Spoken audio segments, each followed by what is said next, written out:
राम ओम श्री राम। जो सुमिरत सिद्धि होय गणनायक करिबर बदन करहु अनुग्रह सोई बुद्धि राशि शुभ गुण सदना बंदो गुरु पद पदुम परागा सुरुचि सुबास सरस अनुरागा मंगल भवन अमंगल हारी उमा सहित जहि जपत पुरारी सुमिर शिवा शिव पाई पसाऊं वर्णऊ राम चरित चित जाऊं पानी ग्रहण जब कीन महेशा हर्षे तब सकल सुरेशा हरि राम चरित सब आए प्रेम पुलक लोचन जल छाए कवन सो काज कठिन जग माही जो नहीं होई तात तुम पाही राम काज लगी तब अवतारा सुनता ही भयऊ पर्वताकारा। हे महादेव, इस जगत बाबा इस जीवन बाबा ना कोई कार्य कठिन है ना ही कोई कार्य संभव में, या सारे कार्य सरल और संभव हो जाते हैं बाबा अगर आपकी कृपा हो जाए। जीवन मुक्त ब्रह्मा पर चरित सुनहि तज ध्यान जे हरि कथा न करहि रति तिनके ही पाषाण मंगल भवन अमंगल हारी उमा सहित जेहि जपत पुरारी। सत्य ही शिव है और शिव ही सुंदर है। भगवान शंकर के मुख से जो निकल जाए वही संसार में सत्य है और वही सुंदर। श्री रामचरितमानस की कथा किसके मुख से निकली है? शंकर जी के मुख से। बहुत ध्यान देने योग्य बात है कि जब गंगा जी को बुलाने के लिए महाराजा भगीरथ ने तपस्या किया तो पहले तपस्या किससे किया? ब्रह्मा जी से, क्योंकि गंगा जी तो उस समय ब्रह्मा जी के कमंडल में थी। ब्रह्मा जी गंगा जी को देने के लिए तैयार हो गए, लेकिन प्रश्न यह है कि गंगा जी के भार को, गंगा जी के वेग को रोक कौन सकता है? अगर गंगा जी सीधे पृथ्वी पे आ जाए तो उनका भार, उनका वेग ऐसा है कि कोई रोक ही नहीं सकता। तो संसार में गंगा जी के भार, गंगा जी के वेग को रोकने की क्षमता किसके अंदर? भगवान शंकर की। ब्रह्मा जी ने भगीरथ जी से कहा कि आप शंकर जी को पहले प्रसन्न करें। भगीरथ जी शंकर जी की तपस्या की और शंकर जी को प्रसन्न किए। शंकर जी गंगा के वेग को धारण करने के लिए तैयार हो, और गंगा जब शंकर जी की जटाओं में उतरी और शंकर जी को स्पर्श करके शंकर जी की जटाओं से जब पृथ्वी पे आई तब और ज्यादा पवित्र हो। गंगा का मान इसलिए जाता है क्योंकि शंकर जी ने उनको अपने माथे पे धारण किया। उसी तरीके से भगवान शंकर के मुख से जो राम कथा निकली है वो समझिए कि गंगा जी लेकिन उस राम कथा के तेज को, वेग को धारण करने की क्षमता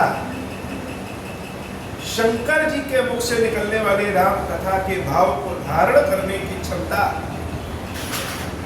पार्वती जी के अलावा और किसी में नहीं। तो पार्वती जी के कानों में जब शंकर जी की कथा रूपी गंगा का अवतरण होता है तो उस कथा का भाव और बढ़ जाता है, उस कथा की पवित्रता और बढ़ जाती है।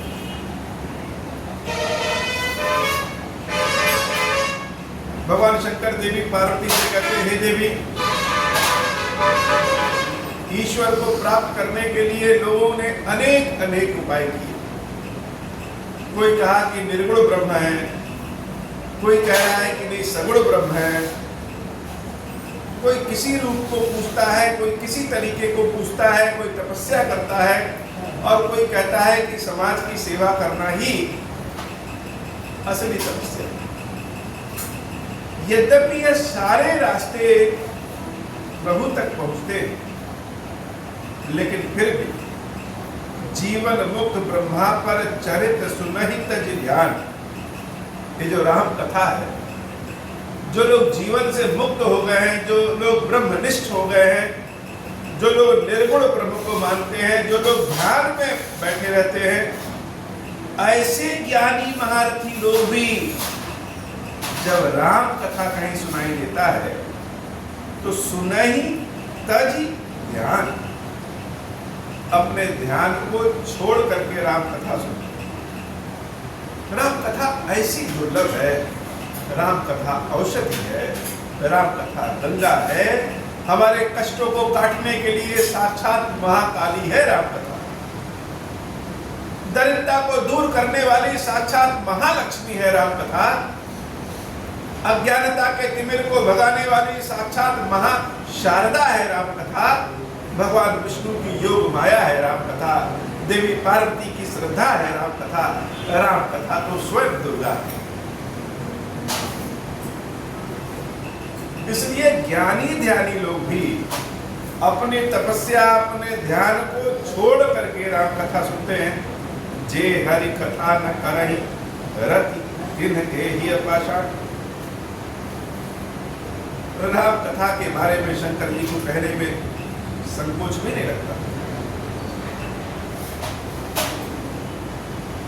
अच्छा, एक बात देखिए, जो हमारा प्रिय होता है उसके अंदर 2, 4, 10, 20, 50 अवगुण भी रहे तो भी हम लोग उनकी ही पक्ष लेते हैं क्योंकि हमारे प्रिय। अवगुण भी हो फिर भी उनका पक्ष लेते हैं क्योंकि वो हमारे प्रिय। राम कथा में तो कोई अवगुण नहीं, उसके बाद भी शंकर जी जो स्वयं ईश्वर है, उनके हृदय में राम कथा के लिए लगाव कितना है कि वो कहने में संकोच नहीं करते हैं कि संसार में वही पत्थर है जिसके हृदय में राम कथा के लिए प्रेम न हो। तो शंकर जी को प्रसन्न करने का सबसे पहला तरीका क्या है? वह है राम कथा। जो लोग राम कथा को सुनते हैं, राम कथा को कहते हैं, राम कथा का सुमिरण करते हैं, शंकर जी उनके ऊपर अत्यंत प्रसन्न हो जाते हैं। ये ओम श्री राम क्या है? यह ओम श्री राम ही राम कथा है। राम कथा का बीज है ओम श्री राम।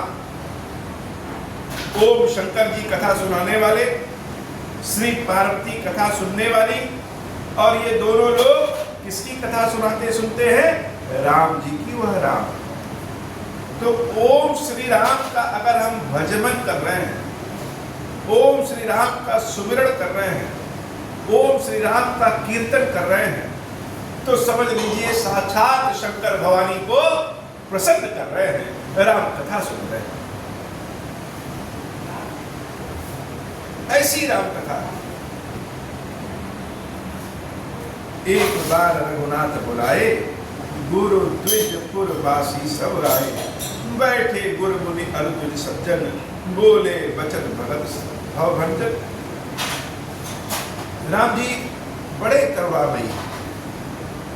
कोई व्यक्ति किसी को भी अपना सीक्रेट जल्दी नहीं बताता, अति गोपनीय चीज नहीं बताता।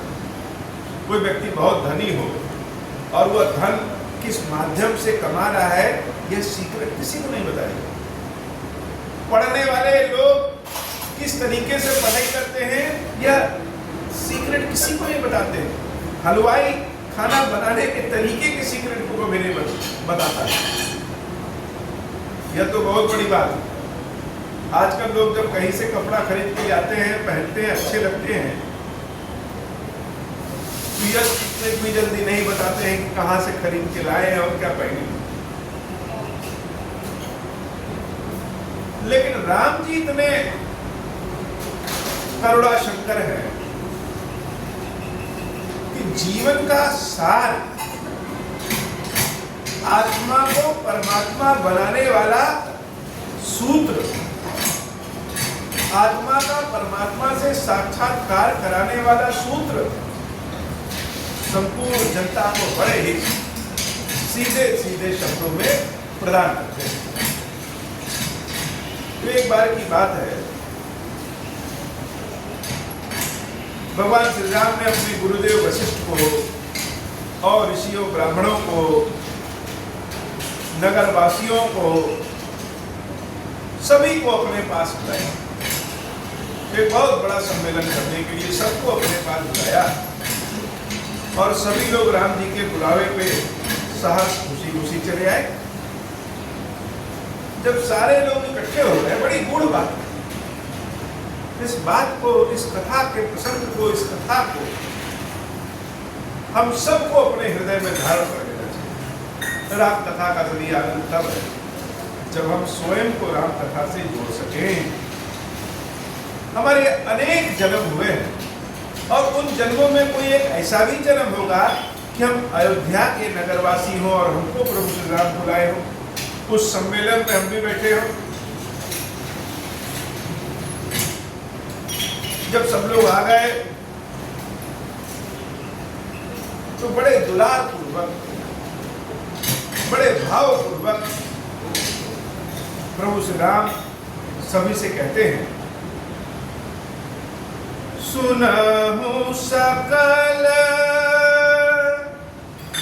पुर जन्म बानी, कहाऊ न कछु ममता पुर आनी। हे हमारे नगरवासियों, सब लोग मेरी वाणी पे ध्यान देना और मैं जो बात कहने वाला हूं, ये मत सोचो कि मैं किसी माया में आकर के, किसी मोह में आकर के, किसी ममता में आकर के कह रहा हूं। नहीं अनीति नहीं कछु प्रभुताई,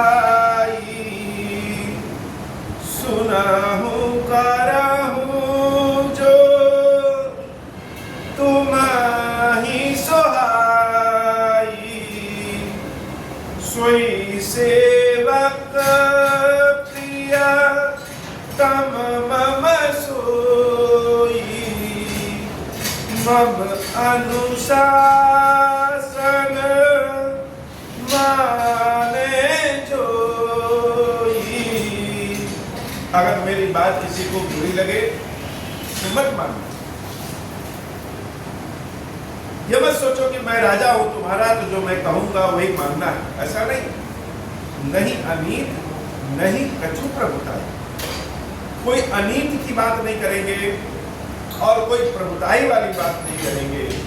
ऐसा नहीं है कि मैं राजा हूं तो मैं जो कहूं वही सही।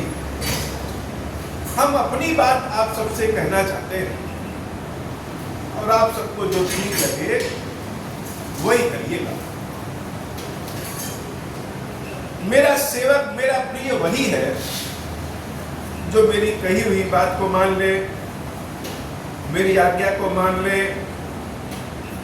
इसलिए भय को दूर करके, अगर आप सबको लग रहा है कि मैं कुछ नियम विरुद्ध बात कर रहा हूं, अनीति की बात कर रहा हूं, तो बिना भय किए, बिना डरे हुए मुझे रोक दीजिएगा, बता दीजिएगा। ये मत सोचिएगा कि मैं राजा हूं और मैं जो कह रहा हूं वही सही। हम जो कहने जा रहे हैं अगर वो पसंद ना हो तो उनको रोक दीजिएगा कि आप यह गलत कह रहे हैं। जो अनीति कछु भाषा भाई, तव मोहि पर जहु भय बिसराई, बड़े भाग मानस तनु भावा। ये जो मनुष्य का शरीर है, इसको साधारण मत समझना, यह तो साधन है और कई जन्मों के पुण्य फल के फलस्वरूप, परमात्मा की, ईश्वर की कृपा के फलस्वरूप यह मनुष्य का शरीर मिलता है। बड़े भाग मानस तनु पावा, सुर दुर्लभ सब ग्रंथ निगावा। यह मनुष्य शरीर देवताओं को भी दुर्लभ होता है। अच्छा, इस मनुष्य शरीर की ऐसी खासियत क्या है? कर्म करने की शक्ति इस मनुष्य शरीर में ही। देवताओं के शरीर में केवल भोगने की शक्ति, जो अच्छे कर्म किए रहते हैं उस पुण्य का फल है देवता का शरीर। और देवताओं का जब पुण्य समाप्त हो जाता है कि उनको वापस अपने कर्मानुसार फिर से यह मनुष्य शरीर मिले या ना मिले पता नहीं। इसी बात को भगवान श्री राम कह रहे हैं कि सारे ग्रंथों में, सारे वेद पुराणों में भी बताया गया है कि देवताओं के लिए भी मनुष्य शरीर दुर्लभ है और हम सब मनुष्य शरीर में हैं, तो बड़े भाग्यमान है सुतन वाला। बहुत लोग कहेंगे ना, भाग्य ही हमारा खराब है। अगर भाग्य खराब होता तो मनुष्य का शरीर तो मिला नहीं होता। इसका मतलब कि पहले हमारा भाग्य अच्छा है, तभी यह मनुष्य का शरीर मिला। और यह शरीर है किस लिए? प्रभु कहते हैं, साधन धाम मोक्ष कर द्वारा। यह मनुष्य का शरीर साधन है। जैसे यहाँ से अगर हमको कहीं जाना हो, भोपाल जाना हो, जयपुर जाना हो, कन्याकुमारी जाना हो, तो हम किसी न किसी वाहन से जाएंगे, साधन से जाएंगे। ऐसे ही यह मनुष्य का शरीर एक साधन है। यह हमारी जीव की जो यात्रा है, उस यात्रा में मनुष्य का शरीर साधन है। और यह ऐसा साधन है जो मोक्ष के द्वार तक पहुंचाने की क्षमता रखता है। सभी गाड़ी हर जगह तो जाएगी नहीं। अगर हम चाहें कि साइकिल को पहाड़ पे चढ़ा ले जाए तो मुश्किल है, लेकिन कोई पावरफुल इंजन वाली गाड़ी हो तो पहाड़ पे चढ़ जाएगी। वह गाड़ी पहाड़ पे तो चढ़ जाएगी, लेकिन आसमान में तो उड़ नहीं सकती। कोई उड़ने वाला हेलीकॉप्टर हो, गाड़ी हो, आसमान में भी उड़ जाएगी। वह आसमान में तो उड़ सकती है, लेकिन चंद्रमा पे तो जा नहीं सकती। तो हर साधन का अपना अपना एक सीमित दायरा होता है। लेकिन यह जो मनुष्य का शरीर है, यह ऐसा साधन है कि हमको मोक्ष के द्वार तक पहुंचाने गए की शक्ति रखता है। और यह शरीर पाकर के पाई न जह परलोक सवारा। जो अपना यह लोक और परलोक न संवारे, उसमें उसके कोई भाग्य का दोष नहीं। हम लोग कहते हैं ना कि भाग्य ही हमारा खराब है। प्रभु श्री राम कह रहे हैं कि सो परत्र दुख पावई, सिर धुनि धुनि पछताई, काल ही कर्म ही ईश्वर ही मिथ्या दोष लगाई। यह शरीर पाने के बाद भी अगर हम इस साधन को भूल जाएं, आने वाले जन्म को सुधार न सके, तो इसमें ईश्वर का और भाग्य का कोई दोष नहीं है।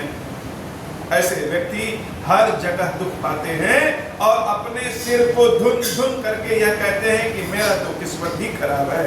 ईश्वर भी टेढ़े हो गए थे मेरे बारे में, जब मेरी किस्मत लिख रहे थे, पता नहीं कहाँ चले गए। ऐसे लोग यही कहते हैं। इसलिए जब तक यह मनुष्य का शरीर मिला है, ऐसा साधन मिला है, इस साधन से हम मोक्ष के द्वार तक पहुंच सकते हैं, जन्मों जन्मों के कष्ट को दूर कर सकते हैं।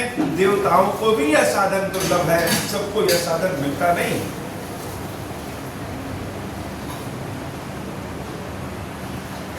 अब यह शरीर को पा करके अगर हम सोचें कि शरीर से सारा भोग कर ले, शरीर को स्वस्थ रखे, शरीर पे ही फोकस करें, अगर शरीर को यद्यपि अपने स्वस्थ रखें, शरीर को सेवा करें, शरीर को भाव दें, लेकिन यह मान लें कि यह शरीर साधन है, साध्य नहीं है, मंजिल नहीं है, मंजिल तक पहुंचाने का एक साधन। यही तन कर फल विषय भाई, स्वर्गौ स्वल्प अंत दुखदाई, नर तनु पाई विषय मन लेहि, पलट सुधाते सख विष लेहि। किसी के पास अगर अमृत हो, वो अमृत दूसरे को दे करके विष तो नहीं ले सकता। अगर कोई अमृत दूसरे को दे करके विष ले रहा है तो महामूर्ख है। यह शरीर अमृत है और इस शरीर को भगवान के रास्ते पे न लगा करके अन्यत्र विषयों में लगा रहे हैं, इसका मतलब हम अमृत दे करके विष ले रहे हैं। भगवान की सेवा में इस शरीर को लगाइए। अब वह सेवा किस विधि से कर रहे हैं, सामाजिक सेवा के रूप में कर रहे हैं, भगवान की भक्ति सेवा कर रहे हैं, यह अलग अलग रास्ते हो सकते हैं। ताहि कबहु भल कहै न कोई, गुंजा ग्रहि परस बलि कोई, आकर 4,84,000 जोरी भवक यह जीव अविनाशी। यह जीव जो है, यह शरीर की मृत्यु हो जाती है, लेकिन यह आत्मा हमारी अविनाशी है, कभी मरती नहीं है। तो जब मरेगी ही नहीं, ये तो और बड़ी विडंबना है। अगर आत्मा मरेगी ही नहीं, तब तो यह भटकती रहेगी हमेशा, हर जगह। कहाँ भटकेगी? 4,84,000 84 लाख योनियों में यह आत्मा, यह जीव भटकती रहेगी, भटकती रहेगी। फिरत सदा माया कर प्रेरा, काल कर्म स्वभाव गुण चेरा। फिरत माया, फिरत सदा माया कर प्रेरा, काल कर्म स्वभाव गुण घेरा। कब हुक करि करुणा नर देहि, भेद ईस बिनु हेतु सनेहि। जब 84 लाख योनियों में घूमते रहेंगे, तब जाकर के कभी भगवान को दया आएगा तो फिर से मनुष्य का शरीर दे देते हैं।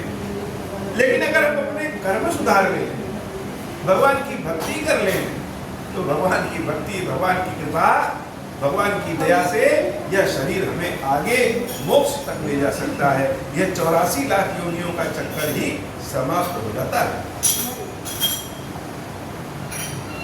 नर तनुभव बाधित कहु बेरो, सन्मुख मरुत अनुग्रह मेरो। करण धार सद्गुरु दृढ़ नावा, दुर्लभ साध सुलभ कहि पावा। और इस शरीर में जिसको सद्गुरु मिल जाए, सद्गुरु किसे कहते हैं? वैसे तो संसार में कोई सीख देना दे, कोई कुछ भी सिखाए, वह गुरु ही है।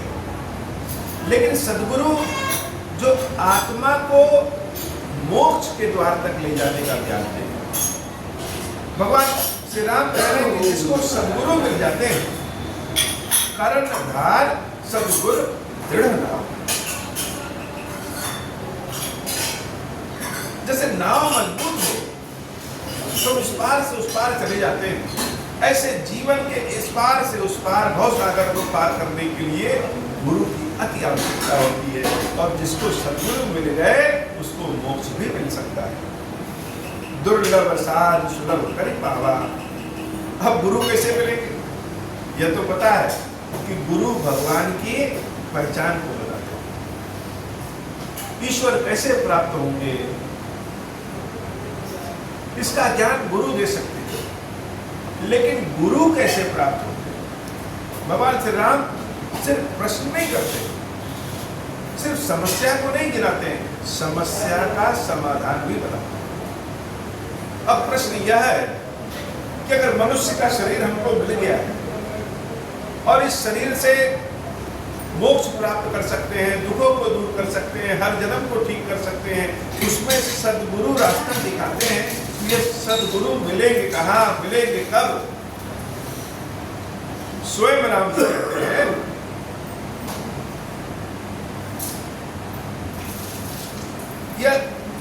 जो गुरु हैं, जब भगवान कृपा करते हैं, भगवत कृपा होती है, तभी गुरु मिलते हैं। कोई गुरु को कहीं से ला नहीं सकता। जब भगवान की कृपा होती है तब किसी के जीवन में गुरु आ जाते हैं, किसी भी रूप में आ सकते हैं। इस कलयुग में गुरु होना तो बड़ा दुर्लभ है, गुरु मिलते ही नहीं। तो जिसके जिसके जीवन में, जिसके जिसके कान में ओम श्री राम का मंत्र गया है, ये सब लोग मान लें कि यह प्रभु की कृपा है, उसी के पास ओम श्री राम का मंत्र पहुंचा है। इस ओम श्री राम के मंत्र को ही गुरु मान ले, इस ओम श्री राम के मंत्र को ही ईश्वर की कृपा मान ले। यह ओम श्री राम का मंत्र ही भोग और मोक्ष दोनों दिवा है। यही सदगुरु है, यही इष्ट है, यही इष्ट की कृपा है, यही भगवत प्रेरणा है। तो कोई ऐसे हल्के मत लीजिए कि ओम श्री राम, हाँ सुन लिए, सभी लोग अपने अपने मंत्र बताते हैं। यह बड़ा दुर्लभ मंत्र है और इसकी शक्ति अपरंपार है। इस ओम श्री राम के मंत्र से संसार में कुछ भी दुर्लभ नहीं है। वो यह इतना पावरफुल है जो भव सागर से पार करके मोक्ष के द्वार तक खड़ा कर सकता है। सत्यम शिवम सुंदरम, भगवान शंकर ऐसा अपने मुख से कह रहे हैं, और शंकर जी जो बात कहते हैं वही सत्य है, वही शिव है और वही सुंदर। जो न तरे भव सागर नर समाज अस्पाई, सो कृत निंदक मंदमती आत्मा हन गति जाई। यह मनुष्य का शरीर पाकर के भी जो भव सागर से पार नहीं हो रहा है, समझ लो वह अपनी आत्महत्या करवा। तो सबसे हम कहते हैं कि भगवान की नियमित सेवा में जिस भी तरीके से हो सकता है वह नियमित सेवा करें और ओम श्री राम का जाप करें। कुछ नहीं कर सकते तो इतना कर लीजिए कि प्रत्येक महीने कम से कम 21 रुपए या 1 रुपए या जो इच्छा करे, धन को देख करके नहीं, श्रद्धा भाव को देख करके कि मेरा एक अंश महादेव की सेवा में लगे नियमित रूप से। ये नहीं कि बस आज ही कर दिए कल नहीं, नियमित रूप से भगवान के चरणों में, खीरेश्वर बाबा के चरणों में सेवा दान करें और ओम श्री राम, ओम श्री राम, ओम श्री राम का जप करें। यही भवसागर से पार लगा दें। और ऐसा प्रभु श्री राम भी कहते हैं कि जो न करे भवसागर नर समाज असपाई, सो कृत निंदक मंदमती आत्मा हन गति जाई। अगर ये भी नहीं कर सकते तो समझ लो कि आत्महत्या कर सकते। बहुत लोग समाज में चिल्ला रहे हैं, बड़ी समस्या में है महाराज जी, बहुत प्रॉब्लम है, बहुत दिक्कत में है, कोई उपाय बताइए। अभी उनसे कह दिया जाए कि 50,000 रुपए, 1 लाख रुपए खर्च होगा, महामृत्युंजय मंत्र का जाप करा लीजिए, 1000 बार सब चंडी यज्ञ करा लीजिए, तो मानेंगे कि हाँ ये तो बहुत बड़ा उपाय है, बहुत ज्ञानी महाराज जी, बहुत सही बात है। लेकिन सत्य बात तो यह है, इस कलयुग में न ज्ञान है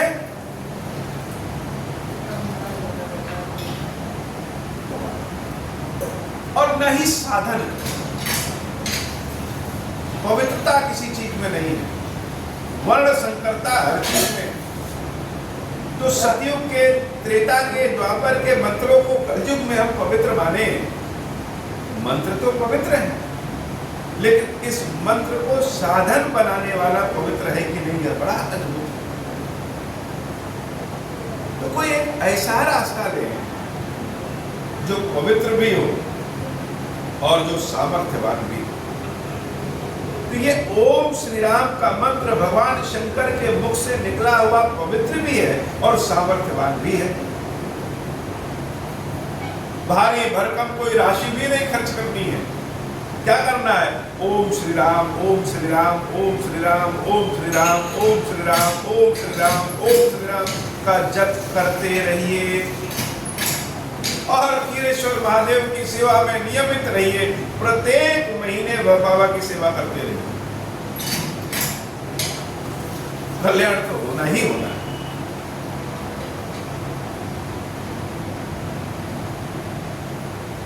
जो परलोक यहाँ सुख चाहूं, सुनि मम बचन हृदय दृढ़ गाऊं, सुलभ सुखद मार्ग यह भाई, भगत मोर पुराण श्रुति गाई। यह कैसा मार्ग है?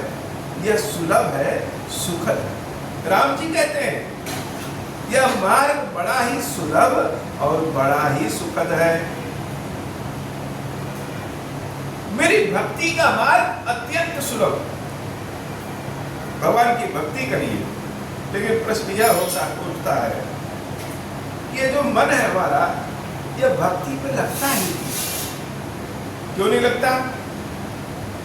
अच्छा, ये जो हमारा शरीर है, शरीर की संरचना है, इसमें कान बाहर की ओर खुले हैं, अर्थात बाहरी बातों को सुनते हैं। आंख बाहर की ओर खुलते हैं, अर्थात बाहर की ओर को देखते हैं। मुख भी बाहर की चीजों को ही ग्रहण करता है, नासिका भी बाहर की ही हवा को लेती है। शरीर का ऐसा भाव ही बना है, ऐसा संरचना बना है, यह बाहर की ओर हमारे हर चीजों को देखती है। तो जब शरीर ही बाहर की ओर देखता सुनता है, तो हमारा मन भी सदैव बाहर ही झांकता है। और ईश्वर का वास तो भीतर हमें अपने करवाना है, भक्ति तो भीतर रखनी है। तो मन हमारा जब बाहर रहेगा, तो भक्ति भीतर कैसे आएगी? तो यह कहना तो बड़ा आसान है कि भक्ति करो, भक्ति का भाव कैसे उत्पन्न हो? भगवान श्री राम इस प्रश्न का भी उत्तर देते। ज्ञान अगम प्रत्युह अनेका, साधन कठिन न मन कहु टेका, करत कष्ट बहु पावक कोई, भक्तिहीन मोहि प्रिय नहीं सोई। ज्ञान प्राप्त करना तो आसान है नहीं। विज्ञान और गणित की पुस्तक पढ़ें, कितना कठिन लगता है। सबसे बच्चों से कहते हैं पढ़ो पढ़ो पढ़ो, पढ़ाई में मन कैसे लगे या कोई नहीं बताता। ज्ञान प्राप्त करने की चेष्टा सब करते हैं, लेकिन कोई ज्ञान प्राप्त करता है। और जो ज्ञान प्राप्त कर ले, उसके भीतर भक्ति ना हो, ऐसा व्यक्ति मुझे प्रिय भी नहीं है। भक्ति की महिमा ऐसी है कि भक्ति तो स्वतंत्र है, सकल सुख खानी। भक्ति स्वतंत्र, सकल सुख खानी। यह स्वतंत्र है और सारे सुखों को प्रदान करने वाली है, सुखों की खान है। अच्छा, भक्ति इतना ही सब कुछ है तो मिलेगी कैसे? क्योंकि सारी इंद्रियां हमारी बाहर है। भक्ति को भीतर लाना है तो लाए कैसे? भगवान उत्तर देते हैं, बिनु सत्संग न पावहि प्राणी। हम लोग बच्चों से कहते हैं ना, पढ़ो पढ़ो पढ़ो पढ़ो, पढ़ने में मन ही नहीं लगता तो पढ़े कैसे? अच्छा, पढ़ने में मन कैसे लगेगा? कोई शिक्षक ऐसे होते हैं, किसी विषय को इतना रुचि पूर्वक पढ़ाते हैं कि बच्चों का ध्यान पढ़ाई में जाता है, उनके अंदर रुचि उत्पन्न हो जाती है और वह पढ़ना शुरू करते हैं। कोई शिक्षक होते हैं, सारे शिक्षक नहीं होते। ऐसे ही भक्ति तो करना चाहिए, लेकिन भक्ति का भाव उत्पन्न कैसे हो, उत्पन्न कैसे हो, इसका उत्तर प्रभु श्री राम देते हैं, बिनु सत्संग न पावहि प्राणी। बिना सत्संग के लोगों से जब तक हम चर्चा नहीं करेंगे, तब तक भक्ति उत्पन्न नहीं होती। तो ओम श्री राम से जुड़ने के लिए हमने बताया ना कि 21 बार कम से कम ओम श्री राम का नाम मंत्र पढ़े, नाम ले। क्यों 21 बार? 21 बार से नहीं, 21 बार करेंगे तो टेस्ट डेवलप हो जाएगा। प्रत्येक महीने कम से कम 21 रुपए की राशि क्षीरेश्वर महादेव मंदिर को नियम पूर्वक प्रदान करें, जिससे हमारा एक अंश भगवान की सेवा में लगा है। और तीसरी बात, कम से कम 3 लोगों से भगवान खीरेश्वर महादेव जी की ओम श्री राम की चर्चा करें। क्यों चर्चा करें? यह चर्चा ही सत्संग है। हम संकोच करते हैं, किसी दूसरों से कैसे बताएं ओम श्री राम करो। यह संकोच दूर करिए। बिनु सत्संग न पावहि प्राणी। जब तक कुछ लोगों से हम ओम श्री राम की, खीरेश्वर महादेव की चर्चा नहीं करेंगे, तब तक भक्ति का भाव, खीरेश्वर महादेव की कृपा पूरी तरह से हृदय में उतरेगी नहीं। ऐसा राम जी कहते हैं। अच्छा, अगर सत्संग करने से भक्ति मिलेगी तो फिर प्रश्न यही हो गया, यह मन तो भगवान की चर्चा में लगता नहीं तो सत्संग करे कैसे? 3 घंटे अगर किसी को बैठा दे और ओम श्री राम ओम श्री राम ओम श्री राम कहना हो, यह मानस की कथा जो हम कहते हैं, तो आधे घंटे भी कोई सुन नहीं पाता। लेकिन कोई बहुत बढ़िया पिक्चर हो जाए, मूवी लग जाए, तो हम 4-4, 5-5 घंटे तक देख लेते हैं। 2-2 मिनट की रील 4-4 घंटे तक देख लेंगे, लेकिन भगवान में मन नहीं लगेगा। तो जब सत्संग में मन ही नहीं लगेगा तो उसका क्या उपाय? प्रभु श्री राम बहुत सहज रूप से इसका उत्तर बताते हैं। पुण्य एक जग महु नहीं दूजा, मन क्रम वचन विप्र पद पूजा। अगर सत्संग में मन नहीं लगता है तो एक काम कर लीजिए कि ब्राह्मण की सेवा पूजा कर लीजिए।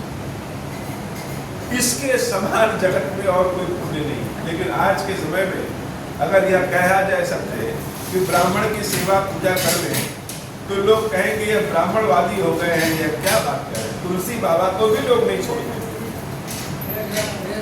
लेकिन राम जी ने ऐसा कहा, पुण्य एक जग महु नहीं दूजा। इसके समान कोई दूसरा संसार में पुण्य ही नहीं है। इसका मन क्रम वचन भी पद, मन से, कर्म से, वचन से, तन मन धन तीनों कहेंगे। विप्रों की पूजा करेंगे तो उससे पुण्य प्राप्त होगा। सेवा करेंगे तो उनके प्रति श्रद्धा भाव रखेंगे तो उनसे पुण्य प्राप्त होगा। सानुकूल तहि पर मुनि देवा, जो तजी कपट करे तुझ सेवा। कपट को त्याग करके ब्राह्मणों की पूजा करें, सेवा करें। अब प्रश्न यह होगा कि ब्राह्मण कौन? यह बहुत बड़ी परिभाषा है। तो कपट का त्याग करके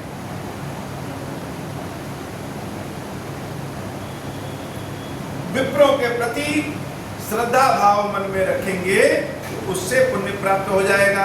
और पुण्य से सत्संग मिलेगा, सत्संग से भक्ति प्राप्त हो जाएगी, और भक्ति से भगवान की कृपा प्राप्त होगी। अच्छा, ये भी नहीं कर सकते, ब्राह्मण कहाँ ढूंढेंगे? कायदे का ब्राह्मण नहीं मिलेगा, भक्ष खाने वाला ब्राह्मण मिलेगा, अनाप शनाप मुख से निकालने वाला ब्राह्मण मिलेगा। तो ब्राह्मण कहाँ ढूंढे? इसका भी उत्तर प्रभु श्री राम देते हैं कि कलयुग में अगर ब्राह्मण न मिले तो क्या करो। और इस प्रश्न का उत्तर जब राम जी देते हैं, इतना भावपूर्वक प्रश्न है, ऐसा प्रश्न है कि श्रद्धा पूर्वक, भाव पूर्वक वो अपने स्थान पे खड़े हो जाते हैं। ऐसे नहीं लेते, पहले अपने स्थान पे खड़े हो जाते हैं और तब हाथ जोड़ करके कहते हैं। बड़ा अद्भुत उपाय है, और राम जी का यह उपाय तो हमने पकड़ लिया है। वो उपाय क्या है? और एक गुप्त मत सब ही कहो कर जोरी। सबसे हाथ जोड़ करके कह रहे हैं शंकर भजन बिना नर भगति न पावई मोरी। भगवान शंकर की भक्ति कर लीजिए, भगवान शंकर की सेवा भाव कर लीजिए। भगवान शंकर की सेवा भाव करेंगे तो बड़ा पुण्य मिलता है और उससे मेरी भक्ति डायरेक्ट मिल जाती है। शंकर जी की जब सेवा पूजा करेंगे तो पुण्य मिलेगा, पुण्य से ब्राह्मण संत महात्मा मिलेंगे, उनके मिलने से सत्संग मिलेगा, सत्संग के मिलने से ज्ञान भी प्राप्त होगा और भक्ति भी प्राप्त होगी, भक्ति के मिलने से भगवत कृपा भी प्राप्त होगी। एक रास्ते से तो इधर मिल रहा है और दूसरा एक रास्ता यह भी है कि शंकर जी की सेवा भक्ति करने से सीधे भगवान की भक्ति मिल जाती है। तो जैसे हम चाहते हैं कि हमारे आय के स्रोत बहुत सारे रहें, कई ओर से धन आए, वैसे ही शंकर जी की कृपा से, शंकर जी की भक्ति से जो सबसे उच्च फल मिलता है, जो सबसे पुण्य फल मिलता है, वह क्या है? वह भगवान की भक्ति, भगवान की कृपा। दो ओर से आ जाओ। हम तो कह रहे हैं कई ओर से आ। लोग कहते हैं शंकर जी की भक्ति करते हो, तो शंकर जी की भक्ति करने वाला तो कभी दलित होता ही नहीं। और भगवान शंकर की भक्ति का जो सबसे उच्चतम फल, शंकर जी जिसके ऊपर हल्की फुल्की कृपा करते हैं उसको धन दे देंगे, उसको शक्ति दे देंगे, लेकिन शंकर जी जिसके ऊपर विशेष कृपा करते हैं उसको भक्ति प्रदान करते हैं, उसको राम जी की भक्ति प्रदान करते हैं। ओम श्री और राम। ओम कर्म है, कारक है, कर्म करने वाला है, श्री साधन है और परिणाम ही राम है। यही तो ओम श्री राम है, यही तो शंकर जी की कृपा है जो साधन भी दिलवाएगी और परिणाम भी दिलवाएगी। और इस बात को राम जी मुस्कुराते हुए सम्मान पूर्वक हाथ जोड़ करके अपने स्थान से खड़े होकर के कहते हैं, शंकर भजन बिना नर भगत न पावई मोर। मंगल भवन अमंगल हारी उमा सहित जहि जपत पुरारी। कहूँ भगति पथ कवन प्रयासा जोग नमक जप तप उपवासा। सरल स्वभाव न मन कुटिलाई जथा लाभ संतोष सदाई। मोर दास कहाई नर आशा करई तो कहूँ कहाँ विश्वासा। बहुत कहूँ का कथा बड़ाई यही आचरण बस में भाई। बैर न विग्रह आस न त्रासा सुख में ताहि सदा सब आशा।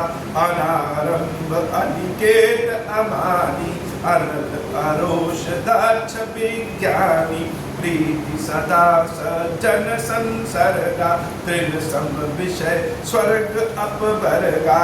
भगति पक्ष हट नहीं सकताई दुष्ट तर्क सब दूर बहाई। मंगल भवन अमंगल हारी उमा सहित जहि जपत पुरारी। मम गुण ग्राम नाम रत गत ममता मद मोहा।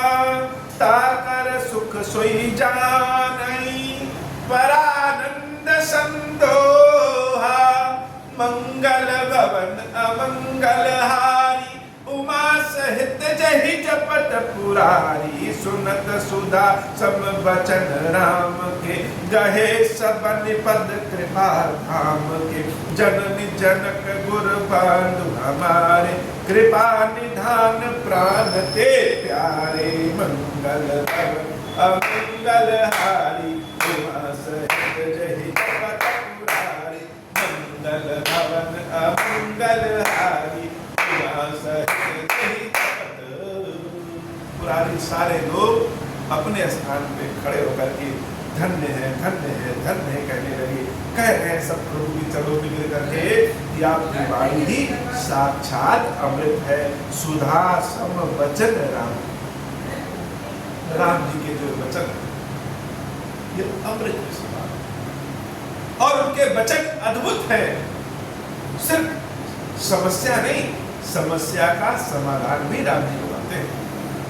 ओम श्री राम ही राम कथा है। राम कथा का कैप्सूल है ओम श्री राम। जैसे शरीर में विटामिन कम हो, प्रोटीन कम हो तो कैप्सूल खा लेते हैं ना, ऐसे ही ओम श्री राम जब हम कहते रहेंगे तो शरीर में जहाँ जो कमी होगी, जीवन में जहाँ जो कमी होगी, वहाँ वह दवाई काम कर जाएगी। हे खीरेश्वर बाबा, आपसे बारंबार यह प्रार्थना है कि जो कोई भी ओम श्री राम, ओम श्री राम, ओम श्री राम कहे, आपको अपने ध्यान में लाए और इस मंदिर से जुड़ा रहे, उसके ऊपर कृपा करो, उसके ऊपर अपनी अथाह कृपा करो, कल्याण करो बाबा, उसकी दुख दरिद्रता दोष को सब दूर करो, अपनी सेवा भक्ति प्रदान करो, घर घर वास करो बाबा, सबके हृदय में वास करो, ऐसी कृपा करो। यह राम कथा जो कोई भी सुने, जैसे भी सुने, जिसके घर में भी बजे सुनाई दे, उसके घर को मांगलिक करो, कृपा करो बाबा, मंगल करो उसके घर में, ऐसी कृपा प्रदान करो खीरेश्वर बाबा। यही मेरी आपसे प्रार्थना है, मेरी बात की लाज रख लीजिए और कृपा करिए बाबा। ओम श्री राम। अब हो प्रसन्न प्रभु मोह पर, नाथ दीन पर देहु, निज पद भगति देहु प्रभु, गुनि दूसर पर देहु। तब माया वश जीव जड़, संतत फिरहि भुलाना, हम पर क्रोध न करिय प्रभु, कृपा सिंधु भगवान। शंकर दीन दयाल, अब हम पर हो कृपाल, साप अनुग्रह होई जहि विधि, नाथ थोरहि काल। दीन दयाल विरुद्ध संभारी, हरहु नाथ मम संकट भारी। जहि विधि होई नाथ हित मोरा, करहु सुबेगी जानी दास मैं तोरा। राम राज बैठे त्रैलोका, हर्षित भय गए सब शोका। जे सकाम नर सुनहि जगावहि, सुख संपत्ति नाना विधि पावहि। जो इच्छा करिहु मन माही, हरि प्रसाद कछु दुर्लभ नाही। मंगल भवन अमंगल हारी, गुमान सहित जहि जपत पुरारी। बोले श्री खीरेश्वर महादेव जी, खीरेश्वरी मैया जी की सदाई जय हो। खीरेश्वरम हे भगवान शंकर, आप ऋण पातक दुर्भाग्य और दरिद्रता की निवृत्ति के लिए तथा संपूर्ण पापों का नाश करने के लिए मुझ पर प्रसन्न होइए। मैं दुख और शोक की आग में जल रहा हूँ, संसार भय से पीड़ित हूँ, अनेक प्रकार के रोगों से व्याकुल और दीन हूँ। खीरेश्वर मेरी रक्षा कीजिए। देव देवेश्वर, सबको निर्भय कर देने वाले महादेव जी, मेरी इसकी हुई पूजा को पार्वती जी के साथ ग्रहण कीजिए, मेरा मंगल करिए। महादेव शिव शंभु, महादेव शिव शंभु, महादेव शिव शंभु। ओम श्री राम।